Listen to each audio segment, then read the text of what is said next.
მოგესალმებით ჩემო ძირფასებო, მოკლედ გეტყვით დღეს პანიკური შეტევების შემდეგ რატომ გვეწყება შფოთვა.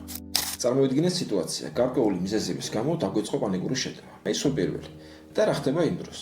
გვეწყება სიმპტომები, გულის აჩქარება, ჰაერის უკმარისობა, გულის წასვლის შეგრძნება, ასე შემდეგ.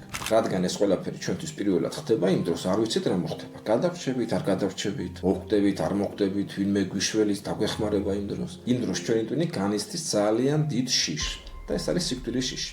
როგორც ვიცით, ეს არის ყველაზე დიდი შიში ადამიანისთვის. და ამ ყველაზე მძაფრ გრძნობას ინახავს ჩვენი ქვეცნობიერი გონება. და ის მომენტი ზუსტად ხდება ჩვენთვის მატრამვირებელი სიტუაცია. ადამიანისთვის ყველაზე საშიში მდგომარეობა იწყება შემდეგ და ეს არის შფოთი. შფოთი ამ შემთხვევაში ნიშნავს მხოლოდ ერთს. ვშიშობთ წინასწარ, რომ არ განვიცადოთ ისევ ის შიში, რაც პანიკური შეტევის დროს ჰქონდა. ვაიმე კიდევ არ მოხდეს, კიდევ არ დაგვემართოს, კიდევ არ განმეორდეს და ასე შემდეგ. თავიდან ჩვენ ამ შფოთს ძალიან კარგად აღვიქავთ. Ზუსტად ვიცით რატომ გვაქვს. მაგრამ როცა უკვე გადის დიდი დრო, მას უკვე აღარ ვაქცევთ ყურადღებას, იმიტომ რომ ვეგუებით, მაგრამ ეს შეგუება არ ნიშნავს, რომ შფოთვა სადმე წავიდა.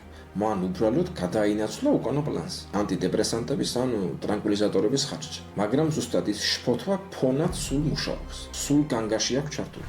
ჩემთან მოსული კლიენტები ხშირად ამბობენ, რომ უენერგიობა აქვს დილიდან. შეუძლებელია სხვანაირად იყოს, სანამ შფოთი შენს სხეულსა და შენს გონებაში ფონად სულ მუშაობს. თქვენ უბრალოდ წარმოდგენაც კი არ გაქვთ, რამდენი სასიცოცხლო ენერგია ჭირდება ჩვენს ორგანიზმს, რომ ამ მუდმივ შფოთვას გაუმკლავდეს. ისე რომ ჩვენი ყოველი წამი ჯოჯოხეთს არ გავდეს. აი ზუსტად ეს შეგუების მდგომარეობა ადამიანისთვის ყველაზე საშიში.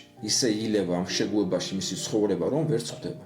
მისი პროდუქტიულობის 100%-დან მხოლოდ 10 აღარ რჩება. სადაც აღარც მისი თავისთვისა და აღარც მისი ოჯახისთვის. წლები კი მიდის, ის კი ელოდება რაღაც სასწაულს.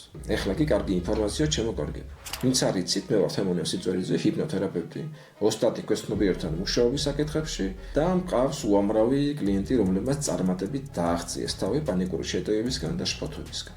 მე თქვენი დახმარება შემიძლია, რომ ერთხელ და სამუდამოდ თავი დააღწიოთ ამ ჯოჯოხეთს და დაიბრუნოთ ბედნიერი დღეები და გათენებული დღის ხალისი. ამისათვის კი საჭიროა ჩაეწეროთ კონსულტაციაზე.